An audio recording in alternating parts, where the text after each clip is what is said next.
Good evening friends, मैं आप लोग के लिए हिलवुड स्कूल का एक क्लास टेस्ट अभी हुआ है, उसका सॉल्यूशन आपके लिए लेके आया हूँ। अच्छा पेपर है तो आज हम उसका सॉल्यूशन करने वाले हैं। फुल सॉल्यूशन है तो आप उसको एंड तक देखिएगा। तो चैप्टर 2 से है ये पहला क्वेश्चन कि if one of the zero of quadratic polynomial x square plus 3x plus के इज 2, इस क्वाड्रेटिक इक्वेशन का एक जीरो का मतलब क्या होता है? जीरो का मतलब है कि इस क्वाड्रेटिक इक्वेशन में x की ऐसी वैल्यू जो आप इसमें प्लेस करोगे तो वो इक्वेशन को क्या बनाएगा? जीरो बनाएगा। लाइक कि अगर आप quadratic equation x square plus 3x plus के, ये हमारा गिवन क्वाड्रेटिक इक्वेशन हो गया।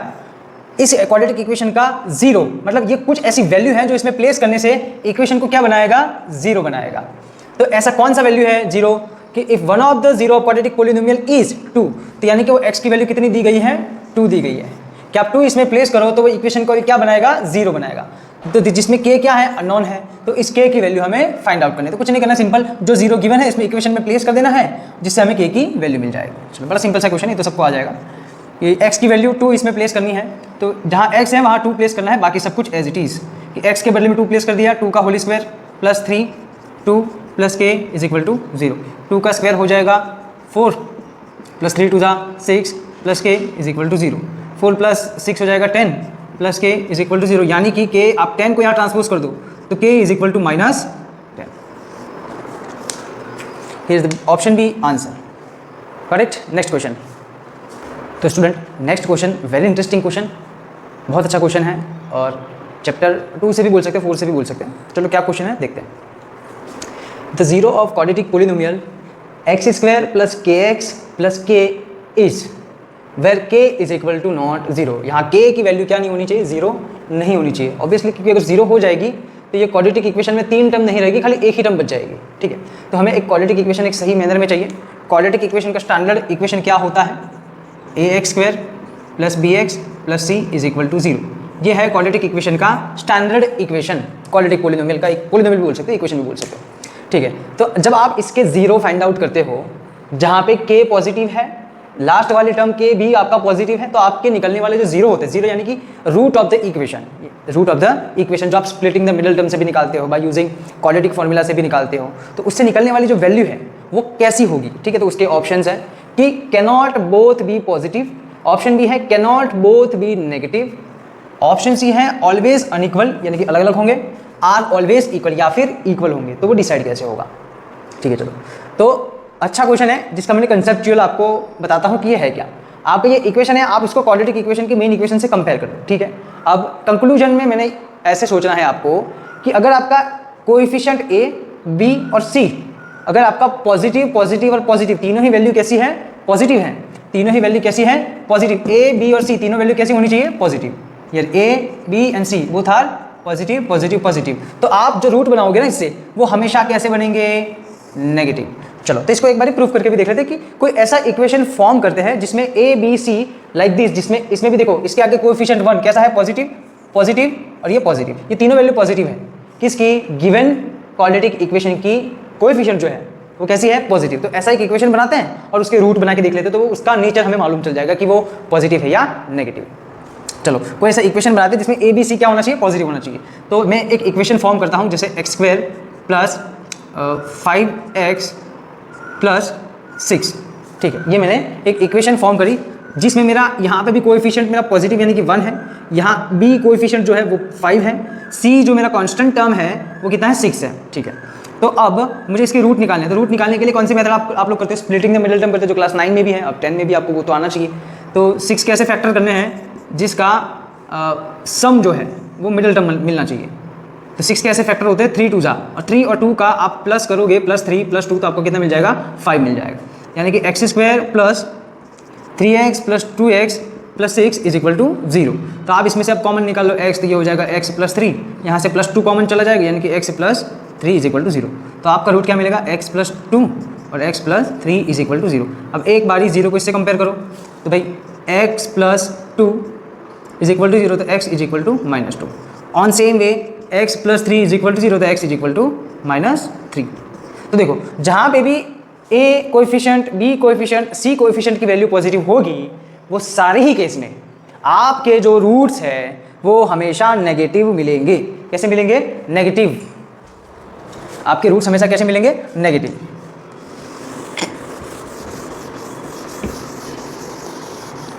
तो ए, बी और सी, अगर आपके कोएफिशिएंट हमेशा पॉजिटिव है तो आपके रूट्स कैसे मिलेंगे? हमेशा बोथ नेगेटिव मिलेगा। अब इक्वल मिलेगा कि अनइक्वल मिलेगा वो तो डिपेंड करेगा कि वो इक्वेशन कैसा है, कि वो इक्वेशन में कोएफिशिएंट के रूट कैसे निकल रहे हैं।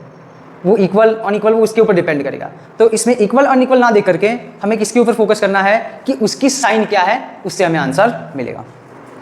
अगर इसके बदले में और क्या क्वेश्चन हो सकता है कि हो सकता है कि अगर आपका ए, बी और सी, ठीक है, जिसमें ए आपका पॉजिटिव हो, बी नेगेटिव है, सी नेगेटिव है, यानी कि अगर कुछ ऐसा इक्वेशन बोल दे कि भाई एक्स स्क्वायर माइनस के एक्स माइनस के, बताओ अब इसमें रूट्स का नेचर क्या होगा? तो इसमें क्या होगा? हमेशा एक पॉजिटिव बनेगा और एक नेगेटिव बनेगा। आप इसका कोई भी क्वाड्रेटिक इक्वेशन के में वैल्यू प्लेस करके आप इसके रूट्स निकालोगे तो आपका एक वैल्यू पॉजिटिव में मिलेगा और एक वैल्यू नेगेटिव में मिलेगा। चलो उसके बाद वाला केस है कि अगर आपने खाली यहाँ मिडल टर्म को, खाली मिडल टर्म में जो कोएफिशिएंट बी है, अगर सिर्फ उसको ही नेगेटिव रखा तो फिर आपके रूट्स कैसे होंगे? तो हमेशा याद रखना कि आपके जो दोनों रूट होने वाले हैं वो बोथ पॉजिटिव होने वाले हैं। ठीक है, चलो एक बार चेक करते हैं कि हम अब बी एक्स में जो बी है उसको नेगेटिव रखने वाले हैं। तो कोई भी इक्वेशन बना लेते हैं, जैसे x square minus x plus 6 ऐसे हैं। ठीक है, तो मुझे x के 6 कैसे फैक्टर करने हैं जिसका आंसर मेरा कितना मिलना चाहिए? -1 मिलना चाहिए। तो -3 इंटू 2 करूँगा तो 6 हो जाएगा। नहीं, ये तो गलत हो जाएगा क्योंकि -3 2 +6 है ना, तो मैंने मिडिल टर्म गलत बना ली। तो मुझे मिडिल टर्म क्या बनानी चाहिए? 6 कैसे फैक्टर जिसमें -3 -1 मिलना चाहिए ना।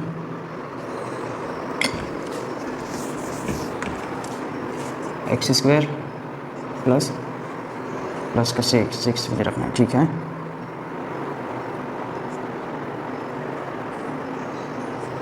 -5x, हाँ ये ठीक है। ठीक है, तो अब मैंने इक्वेशन बना ली है कि x square minus 5x plus 6, जिसमें b मैंने नेगेटिव रखा है और c अपना पॉजिटिव है। तो इसके अब रूट फाइंड आउट करोगे तो रूट फाइंड आउट करने का एक आसान तरीका भी मैं आपको दे देता हूँ कि जब आपका एक्स स्क्वायर के आगे कोएफिशिएंट 1 है तो 2 ब्रैकेट बनाओ, = 0 लिखो, इधर x लिख दो, इधर x लिखो। अब 6 कैसे फैक्टर करने हैं जिसका आंसर कितना मिलना चाहिए? -5। तो 3 2 जिसमें 3 को भी माइनस रखो और 2 को भी माइनस रखो, यानी कि -3 -2 हो जाएगा -5। आ गया -5, तो आपको इधर -2 लिख देना और -3 लिख देना। ये आपके फैक्टर हो गए और रूट्स हो जाएगा x - 2 = 0, यानी कि x = 2, और इसका करोगे तो आपको मिल जाएगा 3। यानी कि आप एक चीज़ मार करो कि अगर आपने b पॉजिटिव रखा है कि यहाँ पे लीनियर टर्म का कोएफिशिएंट आपका नेगेटिव है और बाकी c और a अगर पॉजिटिव होगा तो आपके रूट्स जो है वो हमेशा कैसे मिलेंगे? पॉजिटिव मिलेंगे। ठीक है, तो अगर आपका b नेगेटिव है, बाकी a और c अगर पॉजिटिव है तो आपके रूट्स कैसे मिलेंगे? Both positive. ठीक है, तो आपके लिए इंपॉर्टेंट क्या हो गया? आपके लिए इंपॉर्टेंट ये हो गया इतना box,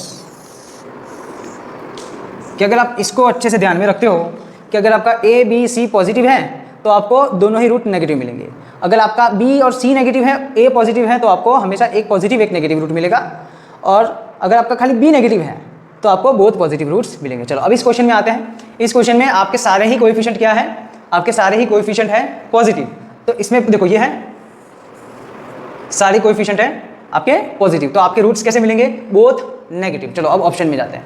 can not both positive, yes, हमारे इससे निकलने वाले रूट जो है वो नेगेटिव होने वाले हैं, पॉजिटिव तो हो गए नहीं, तो ये ऑप्शन मैच कर रहा है। चलो ये ऑप्शन से एक बार डिस्कस करते हैं। कैन नॉट बोथ नेगेटिव, नहीं, हमारे इससे निकलने वाले रूट तो नेगेटिव थे, ये तो कैन नॉट बोल रहा है, तो ये आपको डिलीट कर देना है।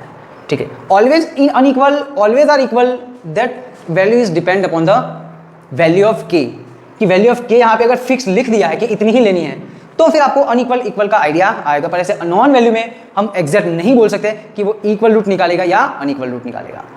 ठीक है, तो वो अनइक्वल भी निकाल सकता है, वो इक्वल भी निकाल सकता है। तो यहाँ पे आंसर हो जाएगा कैन नॉट बोथ पॉजिटिव, यानी कि इससे निकलने वाले रूट पॉजिटिव नहीं होंगे, वो नेगेटिव होंगे। ये बॉक्स आपके लिए इंपॉर्टेंट होगा, ये आप मार्क कर लेना हाईलाइट करके।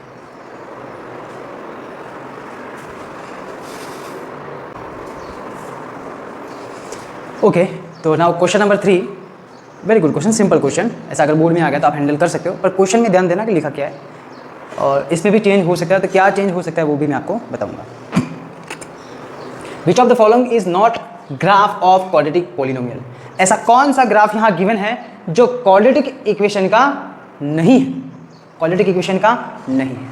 ठीक, तो सबसे पहले हम इसमें यह पता करते हैं कि क्वाड्रेटिक इक्वेशन के जीरो क्या हो सकते हैं। तो क्वाड्रेटिक इक्वेशन के कितने जीरो होते हैं? 2। क्वाड्रेटिक इक्वेशन के कितने जीरो होते हैं? 2। अगर आपका ax² plus bx plus c is equal to 0 है तो ये क्वाड्रेटिक इक्वेशन के कितने जीरो निकलते हैं? There are 2 zero. यानी कि आपको x की ऐसी 2 वैल्यू मिलती हैं जिससे ये इक्वेशन क्या बन जाता है? 0 बन जाता है। तो ये आप ग्राफ से कैसे आइडेंटिफाई करेंगे? तो ग्राफ से आइडेंटिफाई करने पे यहाँ पे आपका पोलिनोमियल है इन टर्म्स ऑफ x, किसमें है? In terms of x। यानी कि इसको हम क्या लिख सकते हैं? Here our quadratic equation y polynomial in terms of x, कि इसके x जो है मतलब x की जो वैल्यू है वो कितनी बनेगी? 2 बनेगी, जिसको हम क्या बोलेंगे? 0 बोलेंगे। तो यहाँ पे quadratic equation in terms of x है, अगर इन टर्म्स ऑफ y होता तो हमें y 0 मिलते। क्या मिलते हैं? y 0 मिलते। फिर से रिपीट कर देता हूँ, यहाँ पे एक क्वाड्रेटिक इक्वेशन हमने लिखा है, स्टैंडर्ड इक्वेशन है, करेक्ट? तो स्टैंडर्ड इक्वेशन हमने लिखा है वो इन टर्म्स ऑफ x है, यहाँ पे x ही वेरिएबल है और कोई वेरिएबल नहीं है, हो भी नहीं सकता क्योंकि 1 वेरिएबल में आता है क्वाड्रेटिक इक्वेशन। तो अब ये quadratic equation in terms of x है तो वो x के 0 देगा। तो हमें क्या चेक करना है कि x एक्सिस को वो ग्राफ अगर 2 बार टच कर रहा है तो वो क्वाड्रेटिक इक्वेशन है, अगर 2 बार टच नहीं कर रहा है, ज़्यादा बार कर रहा है या फिर नहीं कर रहा है तो वो किस में जाएगा? नॉट क्वाड्रेटिक में चले जाएगा। वो डिपेंड करता है कि किस में। चलो चेक करते हैं। देखो अब ये ओपन अपवर्ड पैराबोला है, इसको क्या बोलते हैं? ऐसे शेप को पैराबोला बोलते हैं। और ये कब पॉसिबल है कि अगर आपके क्वाड्रेटिक इक्वेशन में ये a की वैल्यू मोर देन 0 है, मोर देन 0 है, तो आपको ओपन अपवर्ड में मिलेगा। अब वो डिपेंड करेगा कि वो equation in terms of x है कि इन टर्म्स ऑफ y है। यहाँ पे ये क्वाड्रेटिक इक्वेशन का जो ये ग्राफ है वो इन टर्म्स ऑफ x और y दोनों है, दोनों की वैल्यू दे रहा है और ना x को टच कर रहा है ना y को टच कर रहा है। तो इसका मतलब क्या? ये क्वाड्रेटिक इक्वेशन का ग्राफ नहीं है, नहीं, ये है, ये क्वाड्रेटिक इक्वेशन का ही ग्राफ है, पर ये इन terms of x and y both है। समझ रहे हो? चलो, तो यहाँ पे तो नॉट पूछा गया कि कौन सा क्वाड्रेटिक इक्वेशन का ग्राफ नहीं है। तो जो भी आपको ऐसा शेप दिख रहा है, ऐसा है, नीचे है, बगल में है, इस साइड में है, तो वो क्वाड्रेटिक इक्वेशन का तो ग्राफ पक्का है, ये मान के चलो, ठीक है? तो देखो ये भी क्वाड्रेटिक इक्वेशन है। और दूसरा इसमें और एक बता देता हूँ कि अगर आपका ये a का वैल्यू पॉजिटिव है तो ग्राफ जो है आपका ओपन अपवर्ड यानी कैसे ऊपर खुलेगा, और अगर a आपका नेगेटिव है यानी कि -ax² plus bx plus c is a आपका नेगेटिव है तो आपका ओपन डाउनवर्ड यानी कि आपका जो ग्राफ है वो नीचे की तरफ खुलेगा। तो इस इक्वेशन का, इस ग्राफ का इक्वेशन जो है वो कुछ ऐसा होगा, ax² plus bx minus c plus c is equal to 0, ठीक है? तो यहाँ आपका a क्या हो गया? a इज लेस देन 0, ठीक है? इसका ग्राफ है। क्वाड्रेटिक का तो है, वो फिक्स है। अगर शेप आपका पैराबोला ऐसा ऊपर में नीचे में ऐसा है तो आपका शेप जो है वो पक्का क्वाड्रेटिक इक्वेशन का है, ठीक है? चलो, ये भी क्वाड्रेटिक है, ये भी क्वाड्रेटिक है, ये भी क्वाड्रेटिक है। देखो ओपन डाउनवर्ड है और ये x एक्सिस को 2 बार इंटरसेक्ट भी कर रहा है, तो ये भी एक ऐसा क्वाड्रेटिक इक्वेशन है जो p of x in terms of x है और x के 2 0 है, x के 2 0 है, ठीक है? चलो अब इसमें यहाँ पे 1 2 और 3, यहाँ पे ये वाला ग्राफ x एक्सिस को 1 2 3 बार कट कर रहा है, यानी कि ये x के 3 0 बनाएगा, 3 वैल्यू बनाएगा, एक यहाँ और एक यहाँ। तो 3 0 किस में होते हैं? क्यूबिक इक्वेशन में। कि आपका क्यूबिक पोलिनोमियल जो होता है उसमें 3 रूट निकलते हैं, क्वाड्रेटिक में 2 निकलते हैं। अगर बाई क्वाड्रेटिक है जिसमें x की हाईएस्ट पावर कितनी होती है? 4 होती है, तो उसमें आपको वो x एक्सिस में वो ग्राफ जो है जिसमें 3 बार कट कर रहा है वो कितनी बार कट करेगा? 4 बार कट करेगा। तो क्वेश्चन में आता है कि which of the following is not the graph of quadratic polynomial. चलो ये तो क्वाड्रेटिक है, ये भी है, ये भी है। क्यों है उसका रीजन मैंने आपको आगे बता दिया। और ये क्वाड्रेटिक नहीं क्यूबिक है, क्यों? क्योंकि ये x एक्सिस को 1 2 और 3 बार कट कर रहा है, क्वाड्रेटिक। तो ये ग्राफ जो है वो क्वाड्रेटिक इक्वेशन का ग्राफ नहीं है, तो यानी कि आप ऑप्शन बी पकड़ सकते हैं। नॉट बोला था, not the quadratic, not the graph of quadratic polynomial, तो ये है, ये क्यूबिक का है, ठीक है? Next question.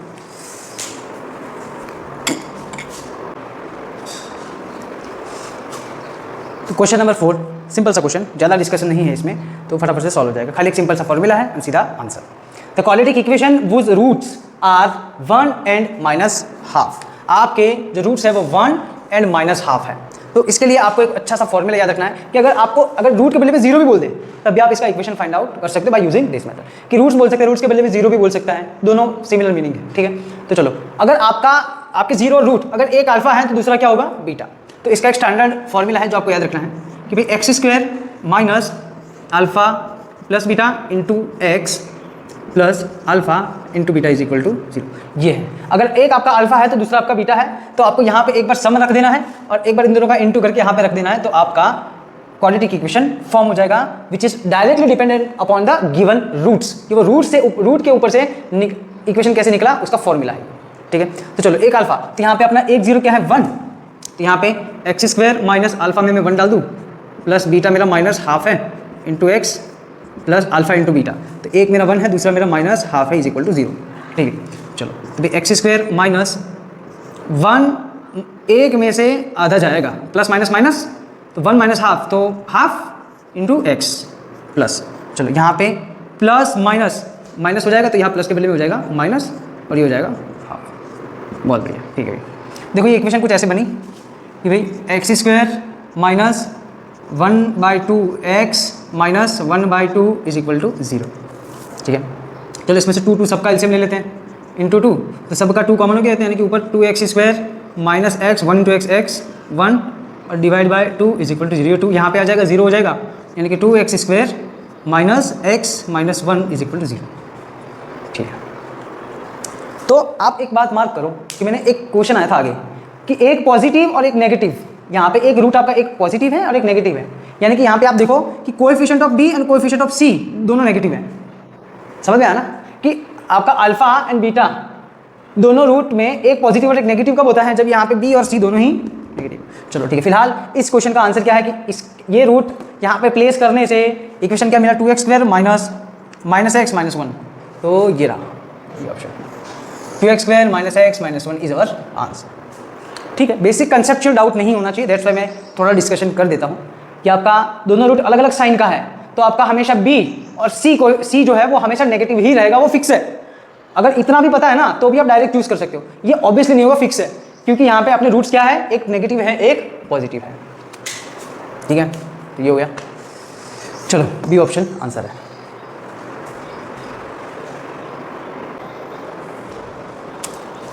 क्वेश्चन नंबर 5 बहुत अच्छा क्वेश्चन है, आइए सॉल्व करते हैं।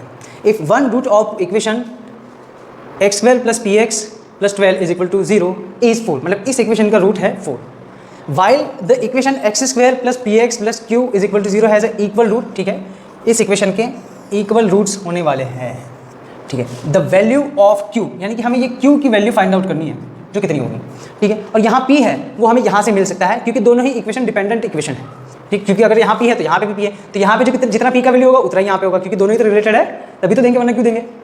ठीक है, तो चलो पहले पी की वैल्यू फाइंड आउट करते हैं कैसे, कि ये रूट्स हमें दिया गया है, तो ये रूट की वैल्यू यानी कि इन प्लेस ऑफ एक्स, यानी कि एक्स की जगह पे 4 सब्स्टिट्यूट करेंगे तो हमें किसकी वैल्यू मिल जाएगी, पी की। चलो पी की वैल्यू फाइंड आउट करते हैं कि भाई एक्स स्क्वायर, देखिए हम इसको ऐसे लिख सकते हैं कि p of 4 is equal to 4e square plus p 4 plus 12 is equal to 0, क्योंकि ये इसमें प्लेस करने से क्या मिलना चाहिए, ये वैल्यू, क्योंकि ये तो 0 है ना, तो इसके अंदर वैल्यू प्लेस करने से पूरा इक्वेशन 0 होना चाहिए, तो हमें पी की वैल्यू मिल जाएगी। चलो ये हो गया 16, 4p plus 12 is equal to 0। चलो 16 प्लस 12 ये हो जाएगा 28, 28 plus 4p is equal to 0। ठीक है, तो p की वैल्यू कितनी हो जाएगी, p की वैल्यू हो जाएगी -28/4p और ये हो जाएगा -7, तो p की वैल्यू कितनी है -7। ये हमें p की वैल्यू मिली, यहाँ ये p की वैल्यू कितनी मिली -7। अब हमें किसकी वैल्यू निकालनी है, q की वैल्यू निकालनी है, और इस क्वाड्रेटिक इक्वेशन के रूट्स कैसे हैं, इक्वल रूट्स है। तो equal root chapter number 4 quadratic equation, discriminant is equal to 0। Discriminant होता है d होता है b square minus 4ac is equal to 0। bac क्या है, तो ये क्वाड्रेटिक इक्वेशन के कोएफिशिएंट है, इसके। चलो तो ये इक्वेशन अब इट्स लुक लाइक, तो p इज इक्वल टू -7 मिल चुका है। p की वैल्यू कितनी मिली थी -7। ठीक है, ये हम इसमें प्लेस कर देते हैं, तो अब इक्वेशन कैसा दिखेगा, x square minus 7x plus q is equal to 0। अब इसमें से चलो a, जब x का कोएफिशिएंट कोई नहीं होता है तो कितना होता है 1, b कितना है -7, c कितना है q कितना है q, और यही हमें फाइंड आउट करना है। अब ये सब कुछ हम इसमें प्लेस कर देंगे जिसकी वैल्यू कितनी बननी चाहिए 0। ये क्यों लिया है, क्योंकि इस इक्वेशन के रूट कितने हैं, इक्वल रूट्स है, इसीलिए ये लिया है। और ये चैप्टर 4 का कंसेप्ट है कि डिस्क्रिमिनेंट 0 होता है तो इक्वल रूट मिलता है। बी हो गया -7, तो -7 का स्क्वायर -4, ए का वैल्यू कितना है 1, सी का वैल्यू कितना है q इज इक्वल टू 0। 7 का स्क्वायर हो जाएगा 49 -4 बन जा 4 और ये q is equal to 0 implies. चलो 49 को इस साइड पे प्लेस कर दो, तो -4q इज इक्वल टू -49, तो q is equal to -49 by -4 minus plus, यानी कि ये 49/4 हो गया वैल्यू ऑफ q। तो आपका आंसर हो गया option A 49/4। Very good question, बहुत अच्छा क्वेश्चन है, नोट कर सकते हो। बस कुछ करना नहीं था कि ये वैल्यू डालने से आपको p मिल जाएगा और ये p आप इसमें प्लेस कर दो, फिर आपको इक्वल रूट क्या होता है वो पता होना चाहिए था, फिर आपको अल्टीमेटली q फॉर्म हो जाएगा। Very good question.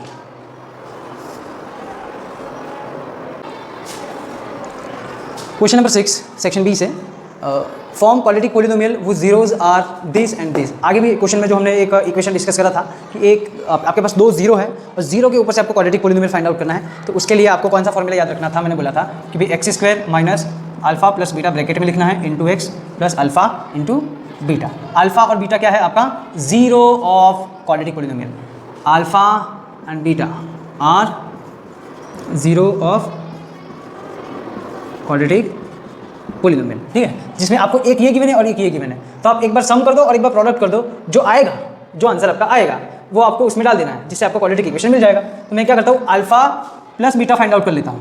ये मेरा एक अल्फा है और एक बीटा है। चलो एक बार प्लस कर लेते हैं, अल्फा प्लस बीटा यानी कि 3 + √2 प्लस 3 माइनस √2। चलो 3 + 3 6 हो गया, -√2 प्लस √2 माइनस √2 कैंसिल, यानी कि सम हो गया 6, यानी कि यहाँ मुझे 6 डाल देना है। अब एक बार इनटू भी कर लेते हैं, यानी कि 3 + √2 और 3 माइनस √2। ये कुछ ऐसा दिख रहा है a + b a - b, यानी कि a² माइनस b² में, यानी कि ये √2 का स्क्वायर। चलो 3 का स्क्वायर हो जाएगा 9 और माइनस √2 का स्क्वायर रूट कैंसिल, यानी कि 2 और 9 - 2 हो जाएगा 7, यानी कि अल्फा इंटू बीटा करने से क्या मिल रहा है 7। तो आपको चाहिए था क्या, फॉर्म क्वाड्रेटिक पॉलिनोमियल ना, ये इसमें वैल्यू डाल दो सिंपल, ये 6 यहाँ डाल दो और ये 7 जो है वो आप यहाँ डाल दो। इसको मिटा देता हूँ, ठीक है, इसकी ज़रूरत नहीं है। तो x² minus alpha plus beta कितना मिला 6, ये रहा x plus alpha into beta कितना मिला 7, तो यहाँ डालो 7 इज इक्वल टू 0। तो this one is your quadratic polynomial, ठीक है। आसान सा सवाल। लिखने की फॉर्मेट में आप कैसे लिख सकते हो, तो आप पहले ये लिख सकते हो, देन फॉर्मूला लिखो, देन आप इसको लिखो कि substituting the value of sum of alpha and product of 0 and sum of 0 in equation number 3 and we get this. तो देयरफॉर द क्वाड्रेटिक इक्वेशन वो zeros are this and this are this, ठीक है, ये अपना answer है।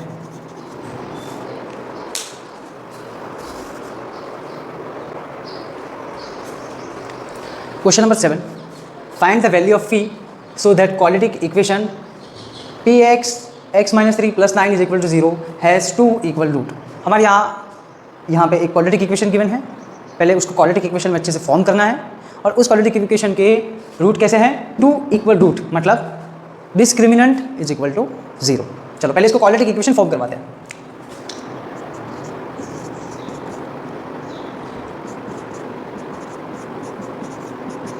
चलो ये p of x जो है वो आप यहाँ पे सब्स्टिट्यूट करो, डिस्ट्रीब्यूटिव प्रॉपर्टी, तो ये हो जाएगा p x² 3px + 9 is equal to 0। और इस इक्वेशन के रूट्स क्या है, equal has 2 equal root, then discriminant is equal to 0, then b² minus 4ac is equal to 0। अब a b c डिफाइन कर लेते हैं इसका। चलो वैल्यू ऑफ a कितना है, a is equal to p, b है 3p माइनस 3p, आगे की साइन इंक्लूड करनी है, ध्यान रखना बच्चे कभी आगे की साइन लेते नहीं है, आगे की साइन कंसीडर करना है हमेशा, +9, ठीक है। अब यही वैल्यू इसके अंदर सब्स्टिट्यूट करो, आपको p का वैल्यू मिल जाएगा। चलो निकालते इसको, b² ना, तो -3p² माइनस 4, a का वैल्यू है p, c का वैल्यू है 9 इज इक्वल टू 0। 3p का स्क्वायर तो ये हो गया 9p² माइनस 4 9 जा कितना हो जाएगा 36, p इज इक्वल टू 0। चलिए यहाँ से क्या कॉमन निकल जाएगा, 9 p कॉमन, तो अंदर बच गया p minus 4 is equal to 0। तो एक हो गया 9p इज इक्वल टू 0, यानी कि p is equal to 0। p की वैल्यू 0 भी हो सकती है, p minus 4 is equal to 0, तो p is equal to minus 4, यानी कि यहाँ हो जाएगा प्लस 4। तो p की वैल्यू हो सकती है 4 भी। This is your very good answer. क्यों? क्योंकि कुछ बच्चे ऐसे भी करे होंगे कि यहाँ से 9p स्क्वायर, अब माइनस 36 है तो इसको उठा के यहाँ रख दो तो प्लस 36p हो जाएगा। फिर बोलेंगे सर हमने 9p है तो 9 को यहाँ उठा लिया तो 36p बाई 9, और यहाँ हो गया p स्क्वायर। p स्क्वायर का मतलब p into P, 36p by 9, 9 4 हो जाएगा, हो जाएगा 4p, ये p into p, p is equal to 4p, ये वाला एक और p यहाँ ला दो। सर हमने सॉल्व किया तो 4 ही आया, नहीं। जब भी क्वाड्रेटिक इक्वेशन यानी कि p की किसी भी वेरिएबल की हाईएस्ट पावर 2 है तो आपके रूट्स जो है वो हमेशा 2 मिलने चाहिए। ऐसा करने से तो आपकी p की वैल्यू खाली एक ही बन रही है, खाली 4, और एक्चुअल में कितनी वैल्यू होनी चाहिए? 2। 4 तो है ही, पर ये करने से आप 0 पे नहीं पहुंचोगे, तो ये गलत अप्रोच हो जाएगा। ये अप्रोच चूज नहीं करना है, इससे आपकी एक ही वैल्यू मिलेगी, पर आपका यहाँ पे क्वाड्रेटिक इक्वेशन फॉर्म हो रहा है इन टर्म्स ऑफ p, तो p की वैल्यू मिलेगी 2, एक 0 एंड एक 4, and this is the correct answer. ये लिखा होगा ना, मार्क्स कट जाएगा। Value of p can be 4, can be 0, can be 4, ठीक है, ओके।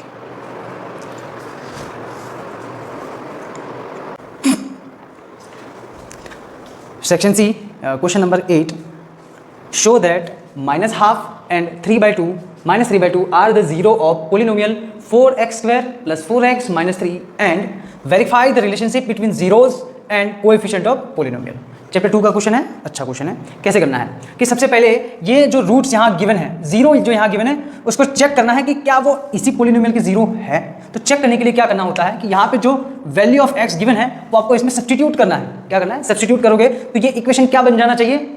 0। अगर ये 0 बन गया तो we can say that 1/2 is the zero of this polynomial. तो let's check x is equal to half, p of half, ये इक्वेशन में रखना है 4, जहाँ x है वहाँ क्या कर देना है? हाफ वैल्यू प्लेस कर देना है।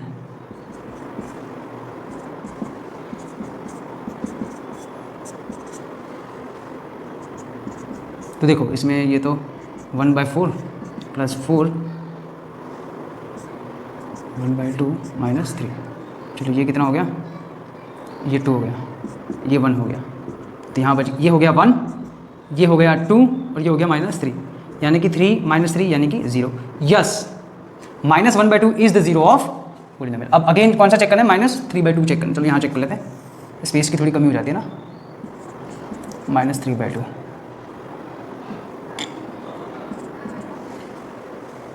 4 -3/2 होल स्क्वायर प्लस 4 -3/2 -3, चलो 4 -3 का स्क्वायर और 2 का स्क्वायर 4 हो जाएगा, प्लस ये 4 2 हो जाएगा और 2 3 जा -6 -3। ब्रैकेट का यूज़ करते रहना है तो क्या ना साइन में दिक्कत नहीं आनी चाहिए।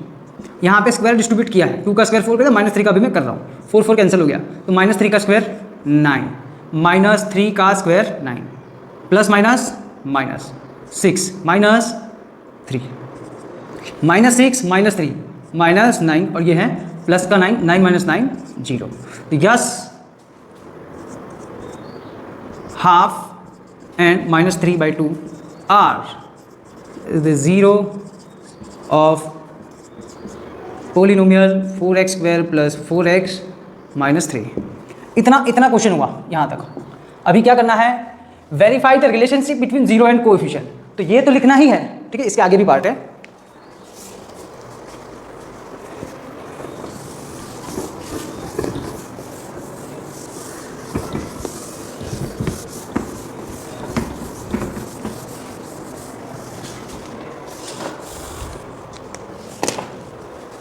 अब चलो इसको हमने चेक कर लिया है कि एक ये अल्फा है और एक ये बीटा, और दोनों ही इसके जीरो है। अब इसका क्या करना है? रिलेशनशिप वेरीफाई करना है कि इसके बीच में जीरो एंड कोएफिशिएंट के बीच में। तो वो रिलेशन पहले तो है क्या कि relation between zeros and coefficient होता है alpha plus beta is equal to minus B by A, alpha into beta is equal to C by A. बस इसको वेरीफाई करना है। चलो एक अल्फ़ा कहता है, फर्स्ट हम इसको वेरीफाई करते हैं। Check alpha plus beta is equal to minus B by A. Alpha कितना है? हाफ। बीटा कितना है? -3/2 और ये है माइनस बी बाई ए, वो हमें यहाँ से लेना है। तो यहाँ से ये इक्वेशन यहाँ लिख देना है कि 4x² plus 4x minus 3 is equal to 0। तो यहाँ a की वैल्यू हो गई 4, b हो गया 4 और c हो गया -3। ठीक है, c हो गया -3। चलो माइनस b यानी कि -4 बाय a की वैल्यू है 4। ठीक है, तो ये 4 कट के हो गया -1 और इसका आंसर 2 तो कॉमन हो गया, 1 -3 यानी कि -2/2 और ये -1, ये भी कितना हो गया 1, यानी कि LHS is equal to RHS, hence verified. अब हम करते हैं alpha into beta is equal to C by A. चलो अल्फ़ा इंटू अल्फ़ा कितना है 1/2, बीटा कितना है -3/2, सी कितना है -3 बाई ए कितना है 4। ठीक है, -3 इंटू 1 -3, 2 इंटू 2 4 यानी कि -3/4 is equal to -3/4। LHS is equal to RHS, hence verified. तो मतलब इसके आगे जो पार्ट लिखा था वो भी लिखो, जिससे चेक होगा कि आपका जो गिवन 0 है वो इस पोलिनोमियल का 0 है कि नहीं, वो चेक हो गया। चेक कब होता है? जब इसमें x के बदले में वो प्लेस करने से वो क्या बनना चाहिए? 0 बनना चाहिए, verified. Then relation between coefficient and 0 के लिए आपको alpha plus beta is equal to minus B by A और alpha into beta is equal to C by A आपको वेरीफाई करना है। ये ए बी सी आपको इस इक्वेशन से फॉर्म करवाना है, प्लेस करते जाना है और दोनों साइड इक्वल आंसर मिलना चाहिए। अगर आप बोर्ड में भी ऐसे लिखते हो तो आपको फुल नंबर मिलेंगे, don't worry, I will guarantee.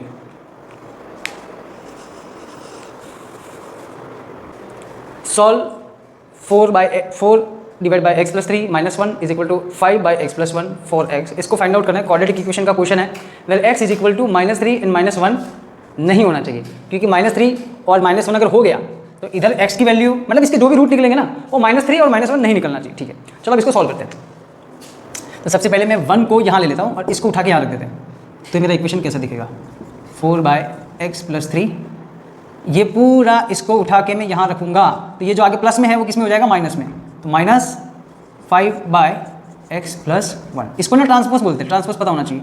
Is equal to -1 को आप उठा के यहाँ रखोगे तो वो -1 किस में हो जाएगा? +1 में। ठीक है, अब अपने पास सिंपल में हो गया। अब इसमें बटरफ्लाई मेथड यानी कि क्रॉस मल्टीप्लाई आप कर सकते हो। चलो आप इसको यहाँ मल्टीप्लाई करो 4 के साथ, तो 4x plus 1 minus 5x plus 3 और इसका इसके साथ, इसका इसके साथ, और ये सेल्फ से, डिनोमिनेटर का सेल्फ से होता है। x प्लस 3 और यहाँ x plus 1 is equal to 1। चलो इसको यहाँ पूरा डाल देते हैं और इसको डिस्ट्रीब्यूटिव प्रॉपर्टी भी कर देते हैं। 4 into x 4x, 4 into 1 4, -5 into x -5x, -5 into 3 -15 is equal to, ये पूरा ब्रैकेट में उठा के यहाँ 1 के साथ मल्टीप्लाई करने वाला हूँ। क्यों? क्योंकि डिनोमिनेटर जब इज इक्वल टू के इस साइड में आता है तो वो मल्टीप्लाई में आ जाएगा। x प्लस 3 और ये x प्लस 1। ठीक है, अभी इसका बाकी। चलो इसमें 4x और -5x कितना हो गया? -x और 4 -15, तो ये हो जाएगा -11 इज इक्वल टू, चलो अब इसको एक्सपांड करते हैं और डिस्ट्रीब्यूटिव प्रॉपर्टी से सॉल्व करते हैं। x into x x², x into 1 plus x, 3 into x plus 3x and 3 into 1 3। ठीक है, ये हो गया। अब ये पूरा टर्म मैं उसको उठा के यहाँ रख देता हूँ, तो इसको पहले लिख लेता हूँ। तो पहले लिखने से ये x² plus x plus 3x plus 3 plus x plus 11 is equal to 0। इन दोनों को उठा के यहाँ रख दिया, तो यहाँ कुछ नहीं तो क्या बच गया? 0। चलो x²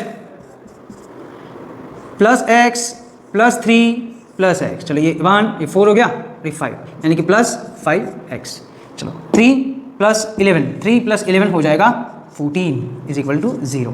ठीक है, चलो अब 14 के ऐसे रूट निकालने जिसका प्लस या फिर माइनस कितना होना चाहिए? 5 होना चाहिए। ठीक है, चलो तो इसके 14 के रूट कितने निकल जाएंगे? 7 2 जा, पर यहाँ तो माइनस होना चाहिए 11। क्वेश्चन में कुछ प्रॉब्लम है क्या?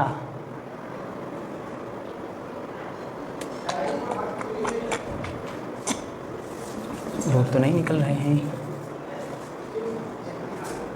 इसके तो रूट ही नहीं है।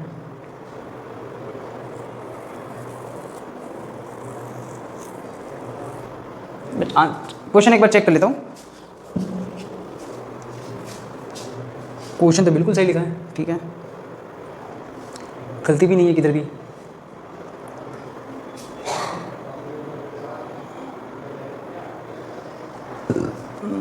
-5x -15 ठीक है, 4x + 4 भी ठीक है, -x भी ठीक है, -11 भी ठीक है, ठीक है, ठीक है। इसका x² + 3x + 3 ठीक है, और ठीक है, उसको पूरा उठा के यहाँ ले लिया, ठीक है, x + 4 4 + 5 ठीक है, ठीक है ना क्वेश्चन, ठीक है। मुझे लगा इसका रूट नहीं आ रहा है तो फिर क्या प्रॉब्लम आ रही है, तो इसका वो डिस्क्रिमिनेंट से, क्योंकि इसके रूट पॉसिबल नहीं है। a का वैल्यू हो गया 1, b का वैल्यू हो गया 5 और c का वैल्यू हो गया 14। तो डिस्क्रिमिनेंट फाइंड करो, b² - 4ac, तो b² अपना है 5 -4, a का है 1 और ये है 14, तो और 25 और ये हो जाएगा 56, मतलब विच इज़ नेगेटिव। तो 56 - 25 करने से आपका बनेगा 1 और 31, यानी कि -31 जितना बनेगा, -31, यानी कि आपका वैल्यू ऑफ d जो है वो लेस देन 0 आया, मतलब नो रियल रूट। इसके रूट कैसे, नो रियल रूट। अब नो रियल रूट है तो इसका मतलब कैसे रूट होंगे, तो x = -b ± √δ/2a -b कितना होगा, -5 ± √31 -31/2 × a कितना है, 1 है, ठीक है, ये आंसर है। वैल्यू x की वैल्यू ये होनी चाहिए, पर इसके रूट पॉसिबल ही नहीं है, बिल्कुल सही, कोई गलती नहीं है, ठीक है। ऐसा भी क्वेश्चन कि चेक करना था कि x की कुछ वैल्यू बनेगी भी, पर नहीं बनेगी, वो उसके रूट रियल नहीं है, क्योंकि इसका डिस्क्रिमिनेंट क्या बन रहा है, लेस देन 0, ठीक है, ओके। चैप्टर 4 से वर्ड प्रॉब्लम है, लास्ट क्वेश्चन है। The numerator of fraction is 3 less than denominator. If to add both numerator and denominator, then the sum of new fraction and original fraction is 29/20 and find the original fraction. Fraction related question है। आप ना जब भी आप पढ़ते हो question, तो जहाँ पे ब्रेकअप है, ब्रेकअप मतलब जहाँ फुल स्टॉप है, वहाँ तक का सेंटेंस का मीनिंग बना लेना है। आपको कोई भी क्वेश्चन ऐसे ही सुलझाना है, क्वेश्चन को अच्छे से पढ़ना है और फुल स्टॉप तक मतलब समझना कि क्या बोल रहा है, ठीक है। और चैप्टर 4 से है तो यहाँ एज्यूमिनेशन चलेगी, ठीक है। तो क्या एज्यूमिनेशन मैंने करी हुई है कि यहाँ पे मेरा डिनोमिनेटर को एज्यूम किया हुआ है x, और मेरा न्यूमरेटर जो है वो डिनोमिनेटर से 3 लेस है, तो मेरा नंबर क्या हो गया, ये मेरा न्यूमरेटर और ये मेरा denominator, and denominator is 3 less than numerator, ठीक है। Numerator is 3 less than denominator. तो मेरा ये जो न्यूमरेटर है, ये डिनोमिनेटर, ये डिनोमिनेटर से 3 कम हो गया, ये मेरा ओरिजिनल नंबर। फिर क्या बोला है, if two add both numerator and denominator, अब इसके अंदर इसमें भी 2 ऐड करना है, इसमें भी 2 ऐड करना है, तो ये ऐसा नंबर बन जाएगा। Then the sum of new fraction and original fraction is, ये है। फिर हमें इन दोनों को क्या करना है, सम करना है, यानी कि x - 3/x plus x - 1/x + 2 is equal to sum कितना है, 29/20, ठीक है। इसको सॉल्व करना है बाय यूजिंग क्वाड्रेटिक इक्वेशन, ठीक है। सबसे पहले इसको क्वाड्रेटिक इक्वेशन जैसा बनाते हैं, तो इसको यहाँ से बटरफ्लाई मेथड से क्रॉस मल्टीप्लाई करेंगे, तो यहाँ x - 3 देन x + 2 का मल्टीप्लाई हो जाएगा, देन प्लस x - 1 और यहाँ पे x और x + 2 का मल्टीप्लाई हो जाएगा और 29/20, ठीक है। चलो इन दोनों का डिस्ट्रीब्यूटिव प्रॉपर्टी, तो x² + 2x - 3x - 6 प्लस ये हो जाएगा x² - x by x² + 2x is equal to 29/20, ठीक है। ये हो गया x² 2x और ये कितना हो गया, -x मतलब -2x, ये हो गया -6। देखो लाइक टर्म को मैं ऐड कर दे रहा हूँ, और ये x² और प्लस x², 2x², ठीक है, लाइक टर्म को ऐड किया है, और ये हो गया x² + 2x is equal to 29/20।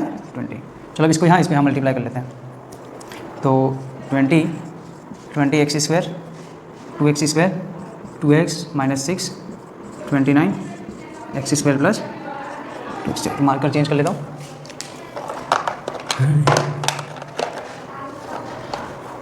चलो तो ये हो जाएगा 40 x² - 40x minus 120 is equal to 29 x square plus 58 x.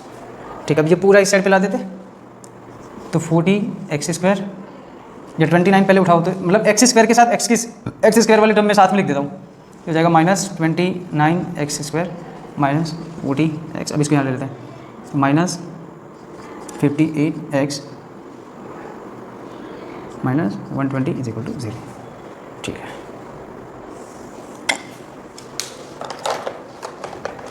चलो अब ये हो जाएगा 40 एक्स स्क्वायर और माइनस 29, तो ये हो जाएगा 11 एक्स स्क्वायर और कितना हो जाएगा ये 50 80 40 कैसे आएगा। ठीक है,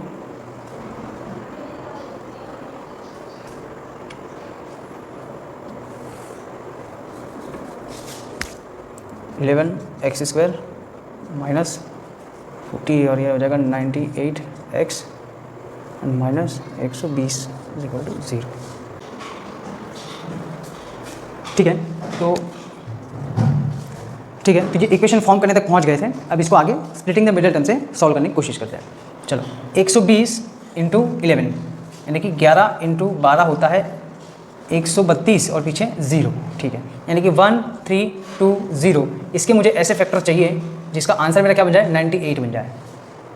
ठीक है, तो इसके ऐसे क्या फैक्टर बन सकते हैं, तो एक तो मेरा 11 इंटू 120 तो था ही, 11 का तो फैक्टर है नहीं, 12 के क्या है 12 इंटू 10। ठीक है, यानी कि मेरा 110 इंटू 12 करूँगा मैं, तब भी मेरा आंसर क्या बनेगा 1320, है ना। ठीक है, इतना तो समझ में आना चाहिए कि आपके पास 1320 है। 11 इंटू 12 करोगे तो 132 बनेगा। अगर मैं और मेरा इधर 120 था ना, इधर 120 है, तो 120 के जो फैक्टर है वो 12 इंटू 10 बनेगा, और ये 11 तो है ही, तो मेरा 1320 का फैक्टर क्या होगा 11 इंटू 12 इंटू 10।